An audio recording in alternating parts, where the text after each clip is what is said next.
તમારી કુળદેવી આની આ જ વાત કરવા માંગે છે કે મારા દીકરાઓને કહી દે, મારે નહીં મોટું મંદિર જોતું, નહીં અખંડ દીવા જોતા, મારે નહીં મોટા સોનાના છત્તર જોતા, મારે કઈ જ નહીં જોતું. બસ મારો દીકરો મને વાલ કરે, મારો પ્રેમ કરે અને મને મોને. બસ રાત દાડો કદાચ જગતમાં બધી માતાઓને ચીવ મોને છે, જેમ તને જેવી રીતે મોને છે ને એવો મારો દીકરો મારી વસ્તી મને મોનતી થઈ જાય ને બસ એની રાહ જોઉં. આ તમારી માતાઓ હૃદયમાં બેઠી છે ને એ બોલે છે, હું નહીં બોલતી.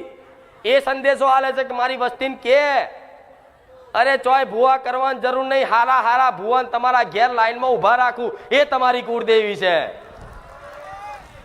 અરે કદાચ તમે એવી ભક્તિ કરતા હોય, તમારી કુળદેવી પ્રત્યેનો પ્રેમ હોય ને, અને એક વખત કુળદેવીને અપનાવી લીધી, માં કહી લીધી હોય ને, અને કદાચ તમારા ઘેર કોઈ મજબૂરી કાકા કુટુંબ વાળા તમારા ઘેર ભૂવો બોલાવે, ભૂવો, અને ભૂવો મનથી સ્વાર્થ લઈને આવે ને, અને કદાચ સીડીઓ ચડતા ચડતા તો એનો ટોગો સોલી નાખે, એ તમારી માતા. એની ગાડીને પંચર પાડ દે, એને નુકસાન લાવે, પણ તમારા ઘેર ના આવવા દે. તમારી માં એમ કહી દે કે જા હેર, તારા જેવા 500 ભૂવા તો મારી માકાડીના બધા શરણો બેઠા છે. પણ આવો વિશ્વાસ હોય ને તો મારા જેવી માતાનો ભેટો કરી આલે.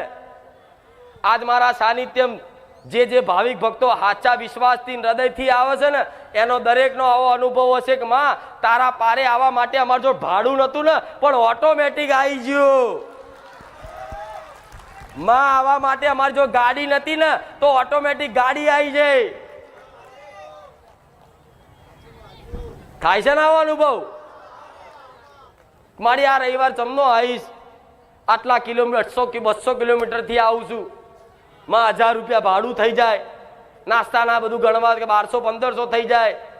માં જમનો આવીશ, આવો ખાલી વિચાર કર્યો, થોડું દુઃખ લગાડ્યું હોય ને તો તમારી કુળદેવી માતા છે એ તમને ભાડું આલે છું, માતા નહીં. તમે મારું નામ દેશો કે માં અમાર જો ભાડું નતું તો તાત્કાલિક તે ભાડું કરી આલ્યું, ગાડી કરી આલી, તમે આયા. પણ ના, તમારી કુળની માતા એ ભાડું આલે છે, ગાડી કરી આલે છે કે જાઓ દીકરાઓ બારે જા, ધામ મારી ભક્તિ જાગશે. હું માતા તો જાગૃત જ છું, પણ કદાચ કુળદેવી પ્રત્યેની ભક્તિ જાગી જાય ને તો ઓટોમેટિક હું જાગૃત છું એવી અનુભૂતિ થઈ જશે. એટલે આ થાય છે ને આવા ચમત્કારો. આ બધી બીજા જ કહો તો સમજણ પડે. બીજા મોને જેના વાતના અનુભવ થયા હોય ને એ જ હંમેશા આ વાતનો સ્વીકાર કરે કે માં સાચી વાત છે, તારા પારે આવવામાં માં અમે ખાલી વિચાર કરીએ ને ઓટોમેટિક ગાડી આવી જાય ને બાઈક આવી જાય. કોકને ના જવું હોય ને તો કે હેડો હું બારે જ જઉં છું, તમને બેહાડી જાઉં. અને ચોક કદાચ કેટલાય ભાવિક ભક્તોને એવો અનુભવ રોડ ઉપર હાથ મારતા હોય ને તો કંઈક ને મારા ભાવિક ભક્ત જ મળ્યા કે હું ખુખાર મેળીએ જ જઉં છું, લેહાડો બેહી જાઓ. આવા લાખો ભાવિક ભક્તોનું કદાચ ધ્યાન રાખતી હોય, તમે અહીં સુધી આવતા હોય તો તમારી માં લઈને આવો છો ને તો વિશ્વાસ રાખજો છે ઘેર સુધી પહોંચાડવાની તમારી માતાની મારી મેલડીની જવાબદારી. તોય તે કઈક ભાવિક ભક્તોને એવો શંકા થતી હશે કે માં અમે તારા પારે આયા અને અમારા માં ગાડીની એન્જિન બગડ્યું, માં અમે તારા પારે આયા અને માં અમારા પાકીટ પડી ગયું, માં અમે તારા પારે આયા અને અમારી વીટી પડી જઈ. આવો કઈક ભાવિક ભક્તોનો હશે વાત કે મારી આ વાત કેમ થઈ, તો આનું કારણ છે. એનું કારણ એક જ છે કે તમે મારા પહેલા જે ભુવાઓ જોડ જ્યાં જે કદાચ વિધિઓ કરાઈ એ વિધિઓને મૂળા તમારા ઘેર બોધીને પડ્યા હોય ને ખૂણા ખાતરામાં હોય ને એટલે એ મૂળાવાળી માતા છે ને તમને અહીં આડી થાય મારા પારે આવવાથી પેલા મારું કર પછી ખુખાર મેળડીનું કરજે. થાય કે નહીં?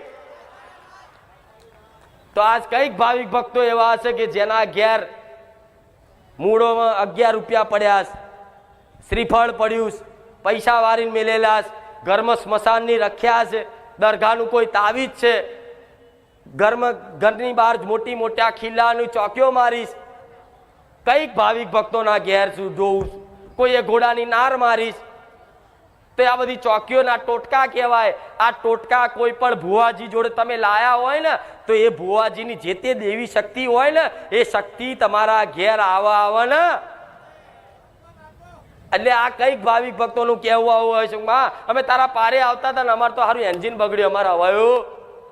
તો તરત વિચાર કરજો કે હારું મારા ઘેર કોઈ ખીલા બીલા તો નહીં માર્યા.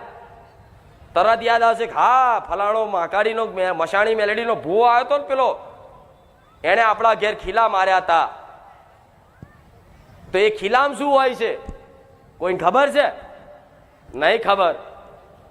ખીલા તો ખાલી ખીલા જ તમને દેખાતા હોય.